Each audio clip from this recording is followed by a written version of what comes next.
fandom fixators. I'm Lauren Shippen, professional writer who would go into space if given the opportunity, but also knows that if I were living in a space science fiction universe, I would die immediately.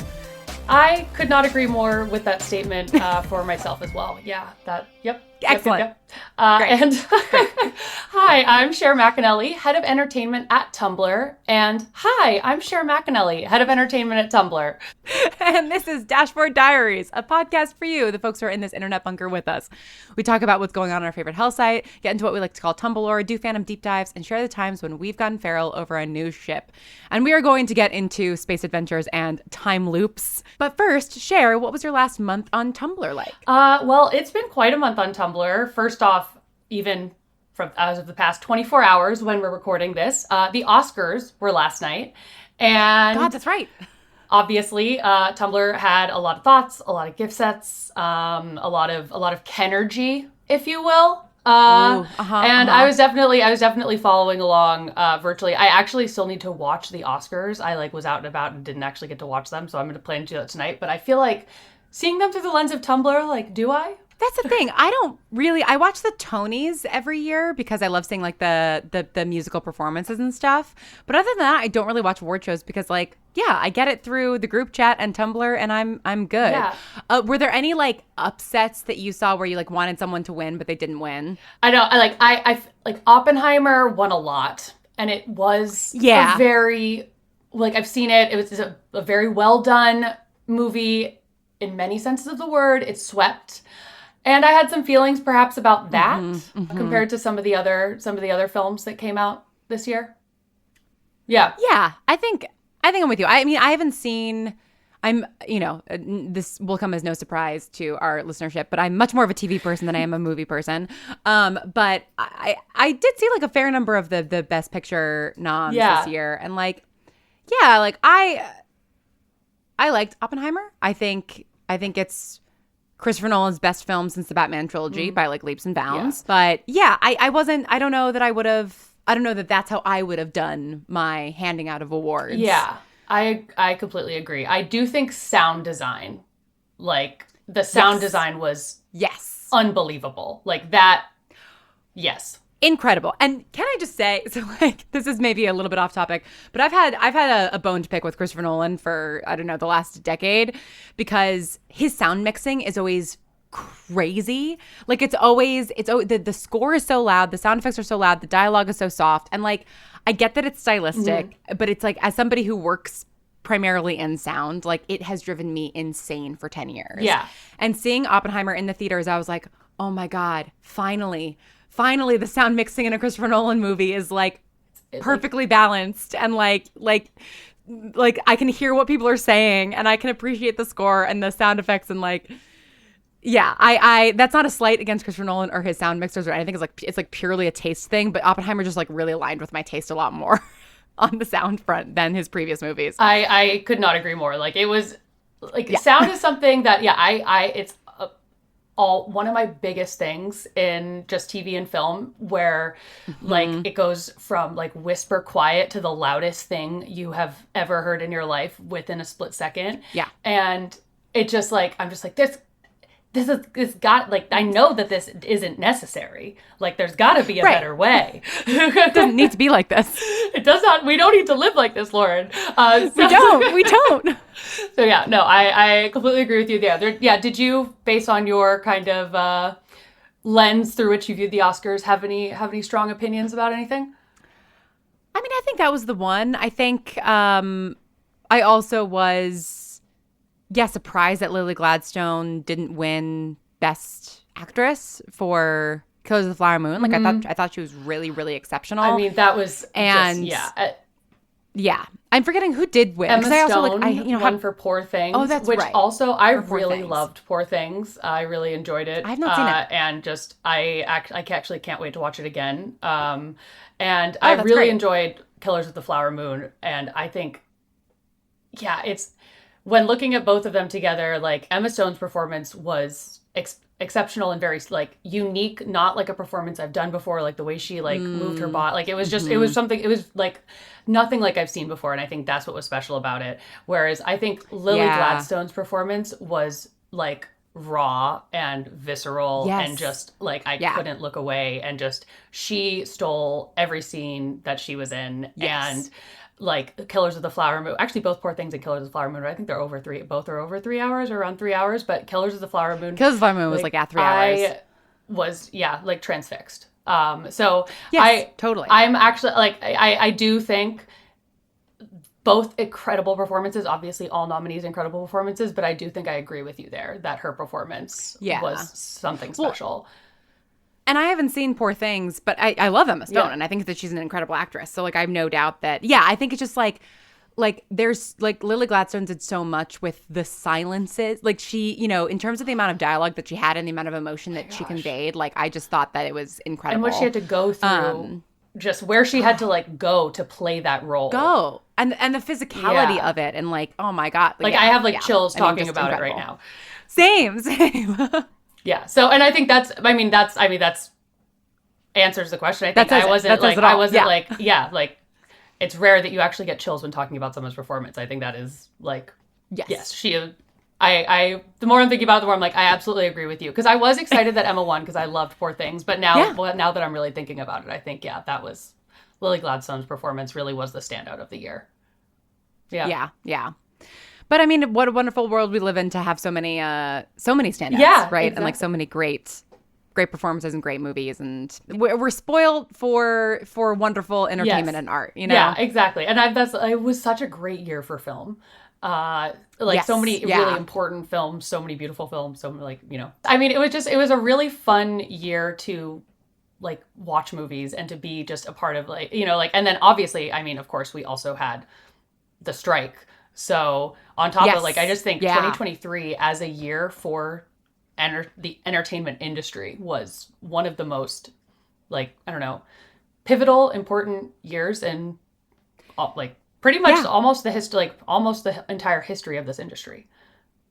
Yeah, I totally agree. And even though I don't normally pay like a huge amount of attention to the Oscars, I am so glad for them because I feel like I've now heard about other movies that I haven't heard about before, just because of the strike, so much of like movie promotion just didn't occur. Yeah.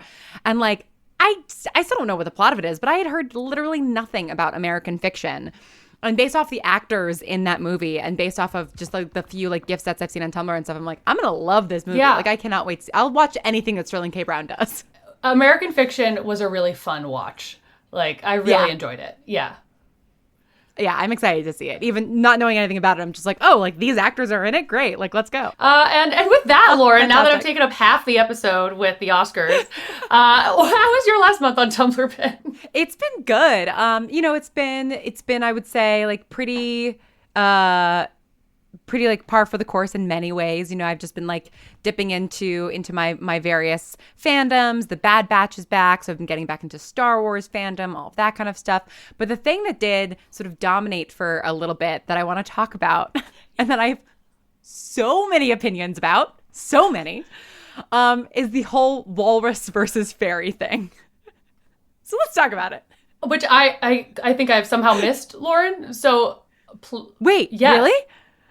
Oh, okay. Fantastic. I thought based off the face you were making, I was like, oh, good. You also want to get into this. No. The face I was making is I saw on the episode notes Walrus versus Fairy, and I have just been waiting to know what that is.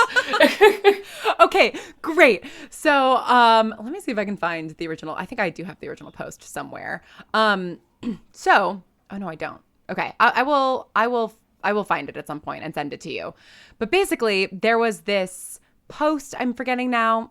I'm just gonna find it. Sorry, 2 seconds. I thought I had it up, but I have a different Walrus versus Fairy post up. So so the Walrus versus Fairy thing. So on February 19th at 5:23 a.m., which is just a great little detail. Although I don't know what time zone this person's in. Batty Wronglegs, great name, posted. I've asked this question before and been surprised by the results, which already, once you know what the question is fascinating to me. Now I have access to more weirdos. It's your problem. And here's the question. It is the middle of a Sunday afternoon. You have nothing on and aren't expecting visitors, deliveries, or post. Unexpectedly, there is a knock at the door. Which of these would surprise you more to find on the doorstep? And then there's 2 poll choices. And the 2 choices are fairy and Walrus. And the final result is from 164,981 votes, and 81% of people said Walrus. And then the post that we reblogged, and we'll reblog it again, is a reblog from Batty Wronglegs, the original poster, saying, not naming options to skew votes, but I think there's something fundamentally baffling with the way most of you think. So this post, I mean, 164,000 people voting in a poll is like pretty big, right? I would say. Yeah, definitely quite a high participation. A high participation, and then also just like there were so many different posts discussing this, referring to it, and it was just one of those classic couple of weeks on Tumblr where it's like if you like looked into like popular reblogs, or if you were just like scrolling through your dash, there would be people talking about walruses and fairies, and you'd be like, what did I miss? Like, what happened? I like spend a lot of time in the popular reblogs tab of my mobile app because I do most of my dash scrolling on my desktop. So I saw this post like pretty soon after it was posted, and I did vote in it. And then I just got to sort of see like people be confused as like more and more posts kind of obscured the origin point of the thing that people were talking about. But there have been so many different discussion posts about like why people like think a certain way, or like why one thing would be more surprising than the other thing. But first, Cher, which of these would surprise you more to find on the doorstep on a Saturday afternoon where you had nothing going on, a fairy or a walrus, and why? A walrus. A walrus. And okay, explain yourself. Okay, yeah, I feel the answer is obvious. So fairies, if they exist, which I hope they do, like let's all have a little whimsy. They, and if they want to come and see me, it'd be very easy for a fairy to like figure out where I live and come and ring my doorbell and be like, hey, what's up? Walruses when has a walrus like gone around like talking to people and like engaging with them?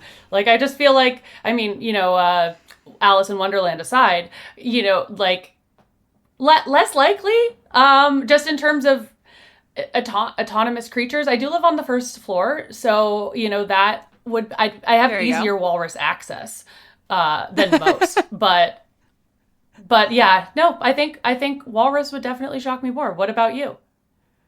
Okay, so this is like the fundamental difference, I think, between the 81% people who agree with you and said walrus, and the 19% of people who, in my view, are sane and said fairy. Tinkerbell is dying right now because of you, Lauren.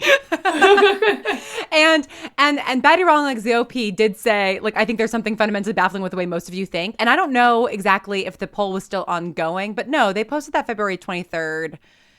Oh, no, and the poll was February 19th. So it could have been, like, it's hard to know exactly who they were talking about because it could have been that the results change at a certain point. But presumably, Batty Wronglegs does agree with me, yes, and that it's baffling that 81% of people said walrus. Mm-hmm. But the explanation that you just provided, I'm getting so worked up about this. The explanation that you just provided is exactly what people on Tumblr have been saying. It's like, okay, well, if we're accepting the idea that fairies are real, then a fairy would be more likely. And to me, I'm like, where in the question does it say that fairies are real in this hypothetical universe? Where in the question does it say they aren't, Lauren? Like, okay, as far as like, here's my thing, and this is what's so fun to me about this question and the fact that it took place on Tumblr and just like the debate that it inspired. It's like it has so many. I don't want to get like too esoteric. No, please. But it is so. It is so many like interesting, like implications in terms of the way that like how people interpret questions, how people interpret the likability, like the likeliness of something, how people think about sort of like possibility versus impossibility thinking. So like to start with like this, how are people interpreting questions? The only thing this question says, it's like it's the middle of the afternoon, you're not expecting anything, there's a knock on the door. Which of these would be more surprising, right? And so it does not say that the walrus got there on its own. It does not say that the walrus is alone. And it doesn't say that, like, in a universe where fairies are real, right? Like, I think... In a world. And now I'm like... in a world. Now I totally understand why Batty Wrong Legs is like, I've asked this question before and gotten some interesting results. Like, now I'm obsessed with this question because of like the like Rorschach test of thinking that absolutely it is. Seeing the validity of your answer here too. Absolutely fair. Someone could have brought a walrus to my door. See, that was my thought. Well, and then like there was an interesting discussion around like where you live totally changes the implications of this question, right? Like I've only ever really lived on the coasts, right? And I also have personally met and fed a walrus before because in high school, my one of my friends' moms worked at the New York Aquarium in Coney Island. And so we would go to the New York Aquarium a lot and like go and like feed the animals and stuff. And I met this blind walrus who was very lovely. And could she have gotten to my door on her own? Absolutely not. But like people steal animals from zoos. That happens like with not regularity, but like we're also not. Are we making an assumption that this is an adult walrus? Somebody could steal a baby walrus and bring it to your door. True. Right? Like that. And here's the thing. That is more likely than a fairy. You're looking at me like I'm a completely insane person, and that is valid. I'm having a great time. A baby walrus to your door, and actually, in fact, a walrus even wandering to your front doorstep is more likely than an impossible thing happening. I am only like a few miles from the coast in pretty much any direction. Yes, exactly. And like there are zoos all over the world. There are zoos with animals that like, and aquariums and things like that. Like walruses are animals that live in captivity. If we were talking about like a blue whale or something, that's a different conversation. But walruses can move on land and they are in captivity. So it's like there are walruses around us all the time. You know what, Lauren? I absolutely see what you're saying. It's totally valid. I'm not convinced, and here's why. Growing up as a wee lass in San Francisco, we used to go to Golden Gate Park and collect what we called fairy caps, which are the tops of acorns. Yes. Why are there so many hats for fairies in the woods if they're not wearing them, Lauren? Second, point number 2. How many cute little fairy door things have you seen? Like you live in a city that has fairy doors, right? Like they're out, yes, they're about. Yeah, obviously, all over the place. Fairies famously love doors. That is true.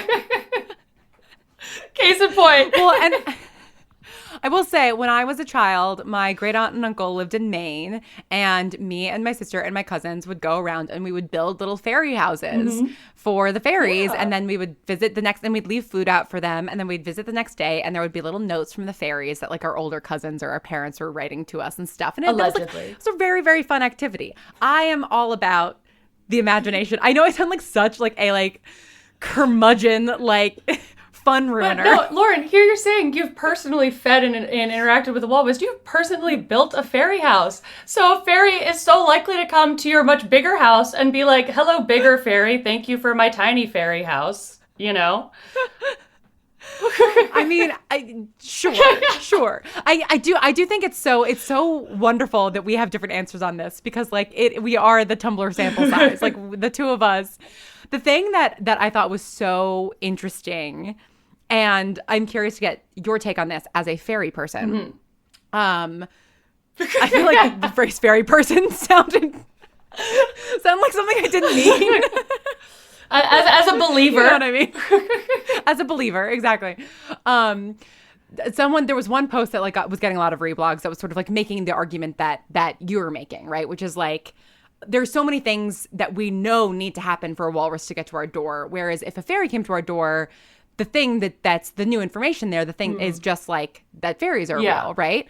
And this person was like, if a walrus comes to my door, I have to justify all of these crazy sequences of events to take place to make this walrus have gotten to my door, right? But if a fairy comes to my door, I only have to change one thing about what I know about the world. And to me, that's a completely wild way to think. Because I'm looking at that and I'm like, if I find out that fairies are real, that doesn't change one thing about my view of the world. That changes everything. That changes like my understanding of physics. That changes my understanding of science and bioorganisms. And like, so Cher, while I calm down. Please tell me, if you found out that fairies were real, what would change, if anything, about your worldview? Like, part of me is like right there with you on the everything aspect. Everything? Like, you just have to like start from scratch and kind of reevaluate everything you have believed. Or here's the thing. You can also, like, you can say, like perhaps that is the route that this is going to go, but for this moment, all the laws of physics and everything that I know to be real are still real. There's a fairy here. They're somehow real too. I don't know. Is it because there's multiple dimensions and this fairy has popped in? Is it because fairies just also are real, but everything else is the same? I don't know. Could be. We'll explore it. Maybe I'll ask the fairy.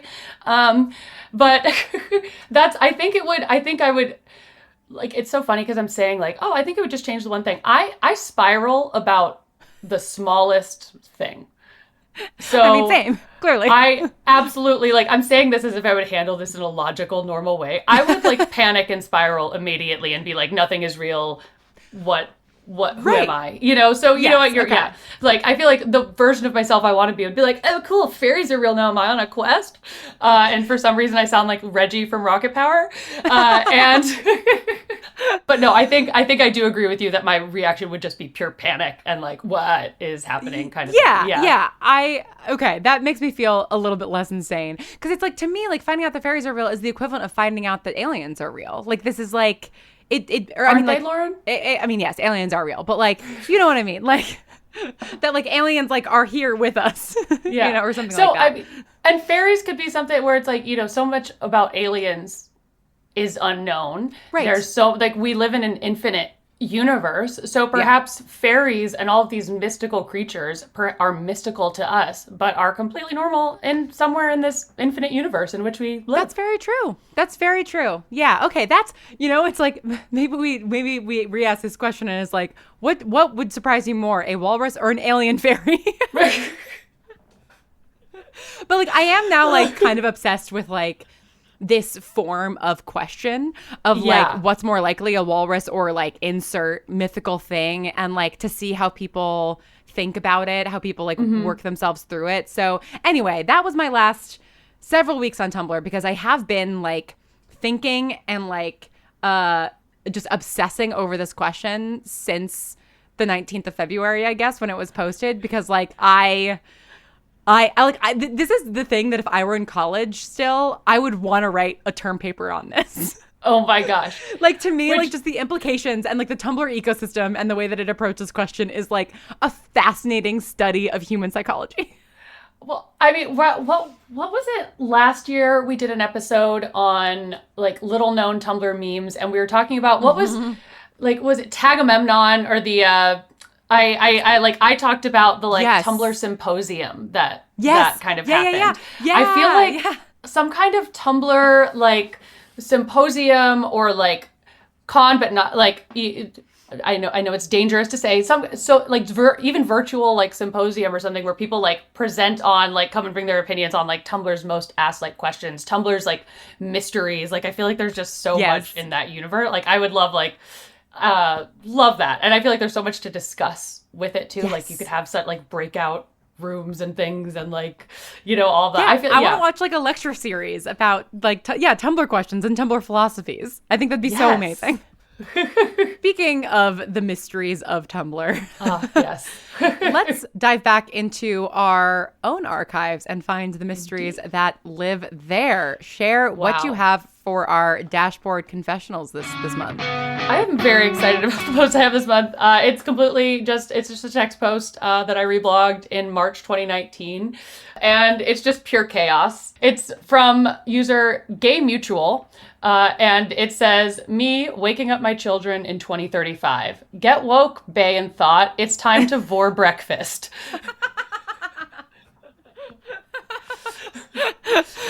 That is so good. What I think I love most about it is like, that's not that far away. That's 11 years away. That's not that far away. How much is going to change when our like naming and everything? God, yeah. I mean, there are kids out there named Khaleesi. Like, a kid being kids being named Bae and Thought is not Bae so crazy. Thought. No. Time to vor breakfast is so funny. I'm obsessed with that. With that, what do you have for us this week, Laura? So I cheated this month and I brought 3. But I'll do them quickly. And 2 of them are sort of related to our main topic. So the first one is a video that I reblogged, I believe in like 2016, 2017, that just is just like one of those Tumblr videos that went around consistently for a couple of years that I just absolutely adore. Mm-hmm. It is of a little pygmy goat and his little life at a greenhouse and how he likes to chew on shoelaces. It's the cutest thing you ever did see. Genuinely one of my favorite Tumblr posts. I'm so excited to have seen this again. Thank you for bringing it back. I'd forgotten about it completely, and it was such a charming discovery. So the other 2 posts that I brought are sort of a genre. So one is just a GIF that I reblogged a couple of years ago that is Hugh Laurie as Bertie Wooster from the TV series Jeeves and Wooster. And he's saying essentially, my GIF isn't loading, so I'm going to paraphrase. It's just the bally-balliness of it is just so bally-bally. And it's just like, it is such a classic. I am a huge P.G. Wodehouse fan. I feel like I've probably talked about him before on here. British writer from the early part of the 20th century. Most famous for the Jeeves and Wooster series, which got turned into a BBC series with Hugh Laurie and Stephen Fry in the early 90s. And this is just like such a great example of like the language that P.G. Wodehouse like invented, basically. Like there's just so much fun language in Jeeves and Wooster and in all of Wodehouse's stuff. And this, I'm bringing up this post and the one I'll talk about in a second this week specifically because Jeeves and Wooster is a show. It's not the show I'm going to talk about, but it's a show that I think Tumblr is sleeping on.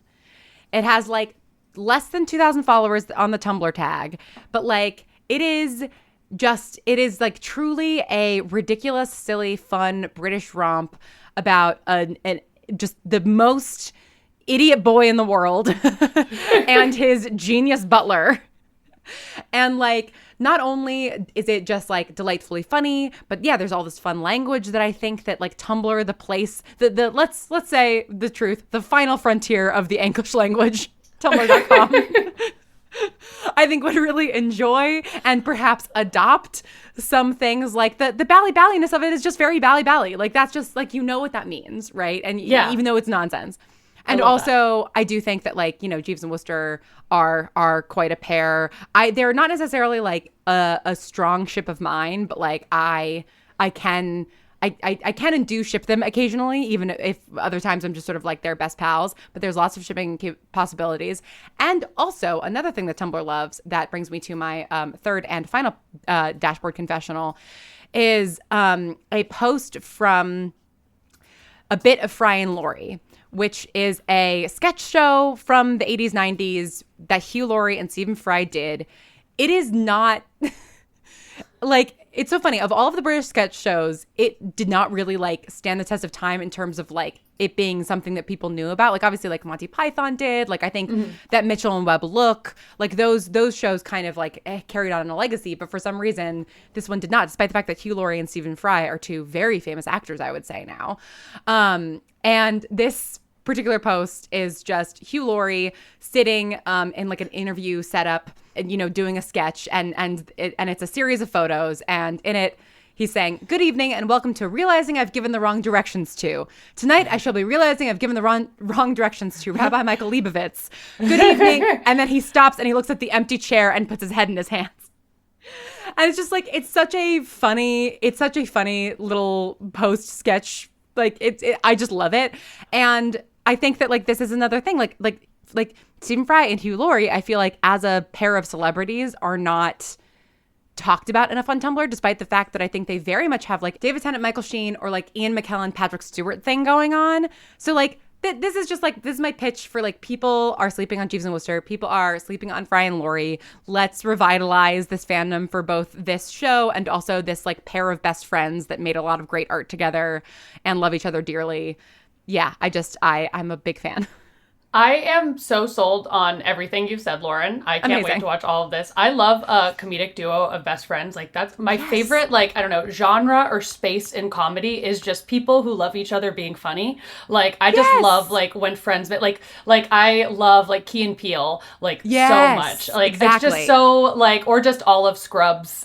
Like, it's just, like, it's just, I love, like, when you can, like, just tell that, like, people genuinely are having a great time making this art, and like they are laughing, like they are making this because they think it's so funny, and like that, because it can, that's what like really shines through, and just makes things, So couldn't agree with you more. Can't wait to watch all of this. I love Hugh Laurie.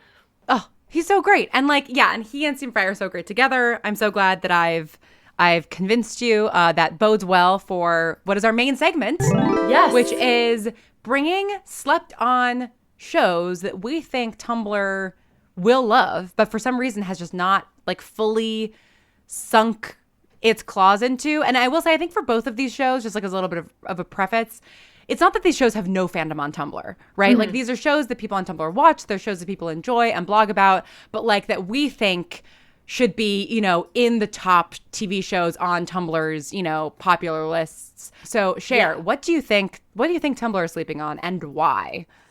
Okay, so I think Tumblr is sleeping on Russian Doll, the Netflix series starring icon Natasha Lyonne. There's 2 seasons so far. First season came out in 2019, second season came out in 2022, I believe. And it hasn't been confirmed for a 3rd season, but it also hasn't not been confirmed for a 3rd season. Hope prevails. And essentially the plot of Russian Doll is Natasha Lyonne is experiencing a Groundhog Day situation in which she keeps dying and waking up in the same day. And she has to kind of figure out what is going on and why this is happening before it's too late. Because every time she wakes up, the world has changed again in some way, though it's the same day. And so I bulleted out just all of the reasons that I think that this show should hit more on Tumblr. And I will say, as you said, Lauren, it does have an audience on Tumblr. Like there's some beautiful fan art on Tumblr, some great funny posts.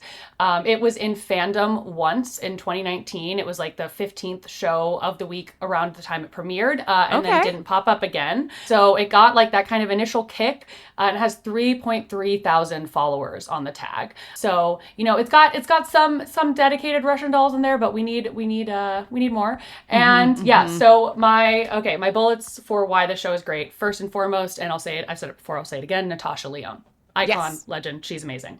If you like Fleabag, I feel like it's very Fleabag coded in a lot of ways, and I really enjoy that about it. Like, it is a very, very funny show, but it's also something that, you know, like makes you think and deals with, you know, healing generational trauma and healing your inner child. It's also the kind of show that has so much potential for theories and rewatching, because what is happening, you have no idea. Like, there's time travel, there's like repeating, like it's like there's so much that it makes you question the universe in a lot of ways, or like the universe in which this show is taking place, and why these things are happening. And also, the episodes are around 30 minutes, and each season has like 6 to 8 episodes. And so it's also the kind of show that you can watch as if you're watching the extended edition of Lord of the Rings, which I also like in a show. Ooh, And so, and in addition to that, I mean, beautiful cinematography. Like, it's just so nice to watch. The fashion is amazing. Like, and I also like there's lots of unlikely pairings, which I really like. People who end up like having to depend on each other, figure it out, and very different personalities. There's intergenerational friendships. There are, you know, friendships with people who just have complete opposite personalities. There's just, you know, I just think there's a lot of fanfic potential both in the main characters and the side characters, and yeah, it's just one of my favorite shows. I really like. It's just such a beautiful show. Like, it really does feel like a work of art, which I also kind of feel the same about Fleabag, which is another one of my favorite shows. But I do think Fleabag really, like, it definitely like has that audience. It could always have more, but anyway. So those are my thoughts, and I will add, as a trigger warning, this show does consistently deal with death, and it also deals with self-harm and suicide. Right. Yes, that is a very good note. It's just, I mean, it is inherent in the time loop thing, right? Like, that is always just a part of it. Okay, I have a question for you. Yes. Well, 3 questions for you, I guess, actually. Do you have a ship in this show? Do you have a sort of central blorbo in this show? And do you have a poor little meow meow in this show? Ooh, great questions. So my central ship in this show is actually between Natasha Lyonne and her best friend Maxine, played by Greta Lee. Yes. And I don't know. I just really love them for each other. I just think that they just have a special bond and relationship, and like they love each other and they should be together forever. I love that. So that was my central ship in the show. My blorbo it's Natasha Lyonne. I just I think my blorbo in life is Natasha Lyonne. I just love Natasha Lyonne. So, and then, gosh, poor little meow meow. That's I guess the character of Alan is kind of a poor little meow meow. I see that. He, played by Charlie Barnett. He's he is in the show. If you haven't watched, for those listening who haven't watched it, he ends up kind of having he ends up being like an unlikely pairing with Nadia, Natasha Lyonne's character, and they kind of have to figure out what's happening together. And he is someone who is very, regimented and organized in his life, and he seems to have kind of screwed up his life in some ways, and is now, not in a good place in life. And you can definitely see where he is flawed, but also he's also, I think, I don't think he's a bad person inherently. And I do, I don't know if we feel that way about, I don't know where I am on the poor little meow meow scale with him. But he is a little... Poor little meow meow, I guess, can have a lot of different connotations But he is a little pathetic, Yeah. Yeah. But he's also a cutie pie. And I want to save him. I could fix him. You know what I mean? He definitely has the I could fix him vibe. So now I do think, yes. Yeah. That is inherent in poor little meow meow. So Absolutely. Yeah, I think yes, Alan is the poor little meow meow. We got there. I love Great that. questions. No. Thank you very much. I feel like I'm looking at the show in a new way based on your questions. I'm so glad. So what slept on show do you have for us, Lauren? So this will not come as a surprise to anybody who follows me or anybody who listens to this show. But I am constantly getting up on the mountain and singing the good gospel of The Expanse, which is an Amazon Prime show that ran for 6 seasons. It ended in 2021 or 22. I can't quite remember because I think things got a little bit delayed because of the pandemic. So I'm forgetting exactly what year it ended. But it is based off of a book series. So that's sort of my first pitch to Tumblr as to why people will like this show. Tumblr loves an intricate world. It's Star Wars, Star Trek, Lord of the Rings. If you can just go ham on world building and lore, Tumblr is going to be there.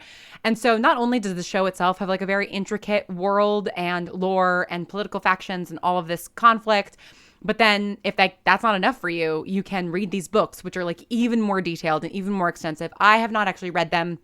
But I have read about them and to talk to people about them. And it expands on the world even more. So The Expanse is essentially a futuristic sci-fi show about humanity having essentially colonized space, and a bunch of people now live in space. So there's the moon is basically a city / spaceport for the rest of the galaxy.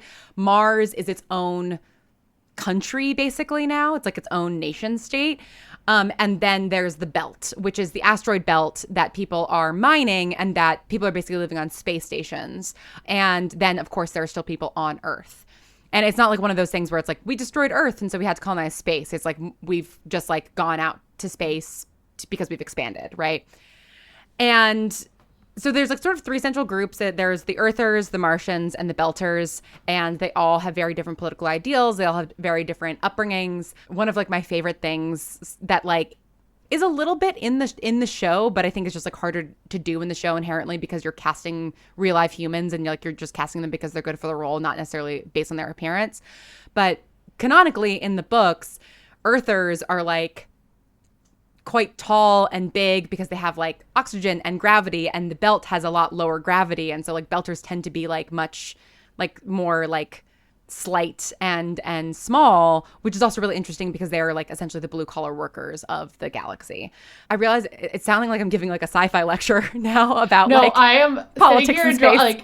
I am loving this, and my first question for you is based on the conversations that you've had with people who read the book. Do people recommend that you read the books or read the books first or watch the series first? And how do you feel having not read the books and having watched the series?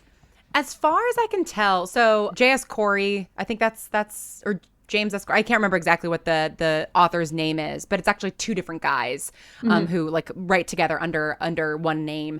They were pretty involved with the TV show, so like there is like an inherent sort of like endorsement, and also kind of like Game of Thrones, they were writing some of the books as the show was going on, and so there is like I think a difference between them in a way where like you don't need to read the books first, I don't think, as far as I know. And also, even if you've watched all the show, you are going to have a different experience reading the books. And that's in part because the books are much more detailed. They sort of go on slightly different plot lines and things like that. But also, the characters in the show are not necessarily the characters in the book. There's a bunch of the same characters. James Holden, Amos Burton, and Naomi Nagata are all, and Alex Kamal are all the same characters, I believe. They're sort of the central four people in the show as the book, but then a bunch of the side characters like Christian Avasarala or Bobby Draper are like, or Kamina Drummer are also like amalgamations or like different combinations of characters, or crucially, male characters that then they cast women in.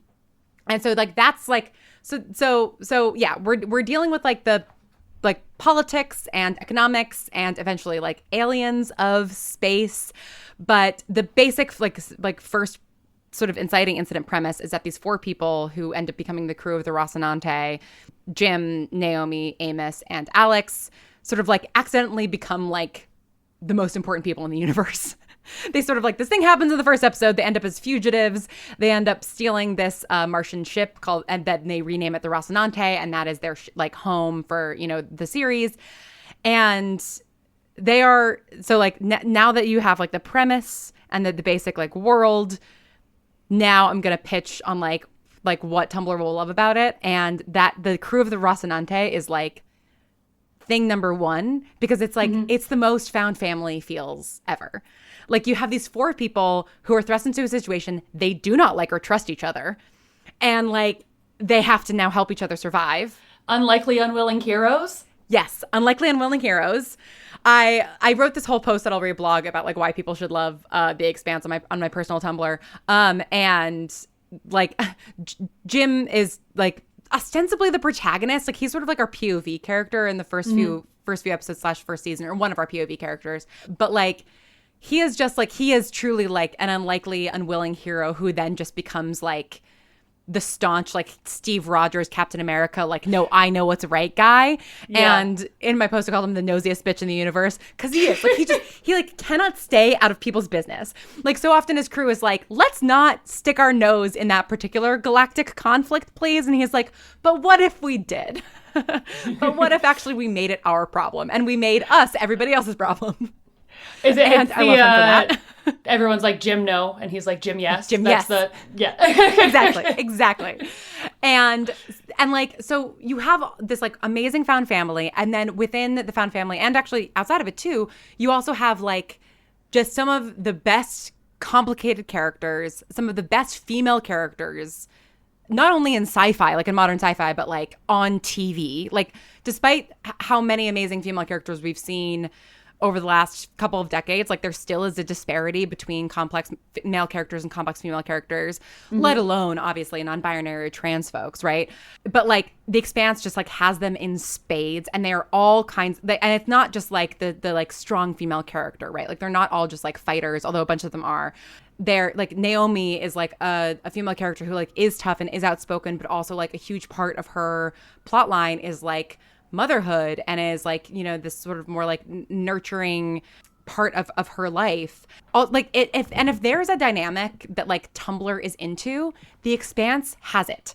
Like there is everything in this, and there's like, you know, found family, sort of like, you know, brother sister dynamic, brother dynamic, sister dynamic. There's gay pining. There's like just, you know, like a bunch of different ships. There's like a great like sort of knight and you know, like princess vibe between Christian Avasarala, who's like the head of the UN basically, who's this older woman, and then like Bobby, who is this young Martian Marine, and their dynamic is crazy. They're like, they've got an age difference of like 30 years, and like it is like such a like guard dog loyalty, like Bobby is her knight type of situation. Like they make me insane. And one of the things that I said in my post that I think is like one of my biggest pitches there's sort of two big pitches for Tumblr and why Tumblr will love The Expanse beyond all the things I've already said. The first is, I've seen this talked a lot about on Tumblr over the last couple of years, how like the early 2000s and really into the 2010s, like queer baiting that like Tumblr went like so feral over is basically like gone now, right? Because it's like we just like have like canonical queer ships, and that's amazing, but that like some of us sort of like miss that like angst, right? And like miss like that like opportunity for fanfic. Yeah. And let me tell you, there is that all of that emotion, but it's not actually queer baiting because it is just like textually queer. Oh my God. So it's infinite yearning. It's just infinite yearning, and it's so painful and like wonderful, but like it's not barrier gaze, like nobody dies, and like it like, you know, both people end up happy, but like Kamina Drummer is everything to me. She is my space pirate queen wife, and she's like I think just one of the greatest characters like in sci-fi today, and her relationship with Naomi is just like gives me brain rot. Like it makes me and the way that they like sort of the way that their relationship culminates is like a knife in the heart in the best way. And then my other pitch for why people, and also like Kamina has like a polyamorous relationship. Like I'm telling you, like there's every possible like amalgamation of relationship that Tumblr wants is in this show. And then the other thing is Amos Burton, who I've talked before on this show about, who just like is your typical like tough guy, like, you know, sorry, my love language is acts of service and all I know how to do is kill kind of character. But like so much more complicated than that. Like he was orphaned and then like basically was, you know, like in forced sex work as a teen, and then like became a mechanic, but he still like will go because like brothels are legal in space and stuff, so he'll like go into brothels and basically give off the vibe of like, are you guys unionized? Like he'll like talk to the sex workers and be like, are you okay? Like is everything good here? And he hates everybody except for at the beginning at least hates everybody except for Naomi and all children in the universe. And he just like he is so much, he's so weird. Like even if you haven't watched True Detective, I feel like if you are on Tumblr, you've seen the way that like Russ Cole, Matthew McConaughey's character, talks on True Detective, where he's like, I don't sleep, I just dream, like that kind of bullshit. And then like Woody Harrelson looking at him being like, what the fuck are you talking about? It's so Amos is that. Like there's so much he says where like everybody around him is just like, what are you talking about? Because he is like, his whole plot line is basically, and this is where I'm like, Tumblr, like how Tumblr has not gone feral over this man eludes me, because his whole storyline is that he is like a sociopath essentially who does not feel fear and has a very hard time feeling empathy, growing into somebody who is actively pursuing his own humanity. And like that is something that I've seen so often in fic, right? With like the bad boy characters or the villain characters, where it's like, we are now going to take you, interesting, complex villain character, and reform you in fanfic.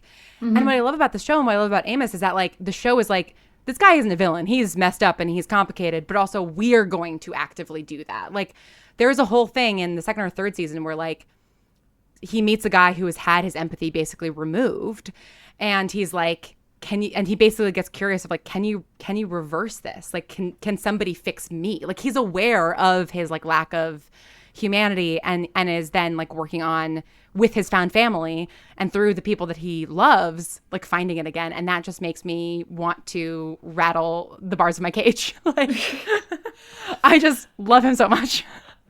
I mean, like based on your description, Lauren, I am similarly shocked that The Expanse has not taken over Tumblr. I mean, Definitely. It's like the fact that there is so much source material, so many seasons, like as you said, just like an ensemble cast of so many potential and like actual pairings, and like yet again you've like, I feel like you've sold me multiple times on The Expanse. I really need to like set the time aside to watch the show, because I mean it has like, it literally is like, it has it all. It's the but wait, there's more kind of exactly situation. Yeah. And it seems like the kind of thing that like people are looking for right now, because there's not a lot of shows coming out at the moment, because everyone is now just starting to shoot new seasons of shows due to the strike. And so, you know, I've been definitely feeling that like, what do I watch? Like I want to like, you know, like dig into something, because there's not a lot of like new episodes coming out right now. So, all right.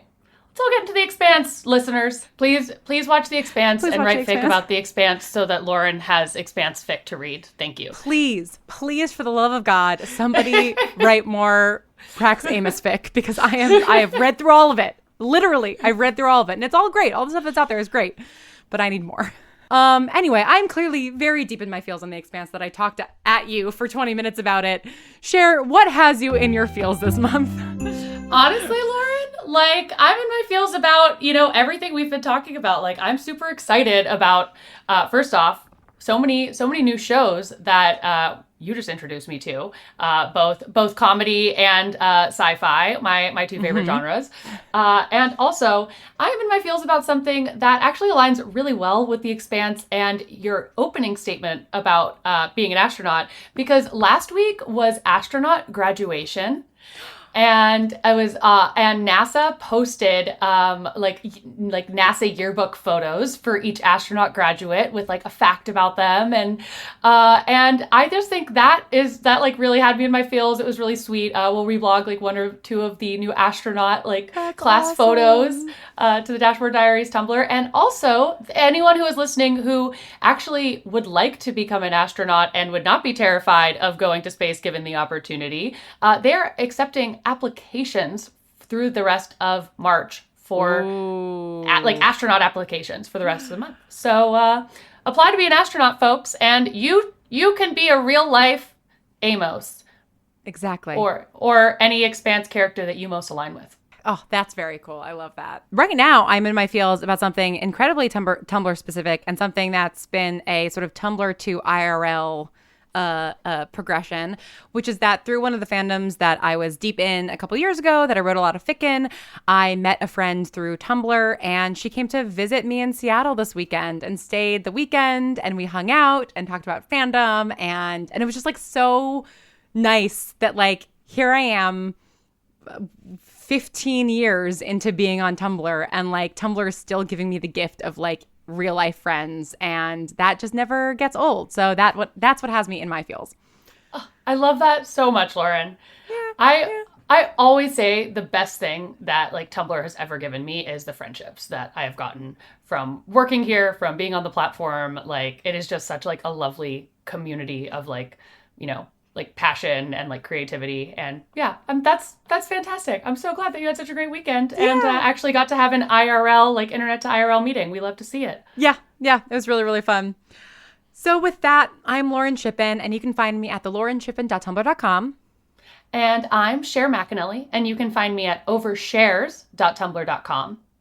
This has been Dashboard Diaries, and may your anons always be loving, your dash always refreshed, your gifts always be loading, and your ships always canon. May the fics you're reading always be finished, and the answers you seek always in the reblogs. Thanks for scrolling with us.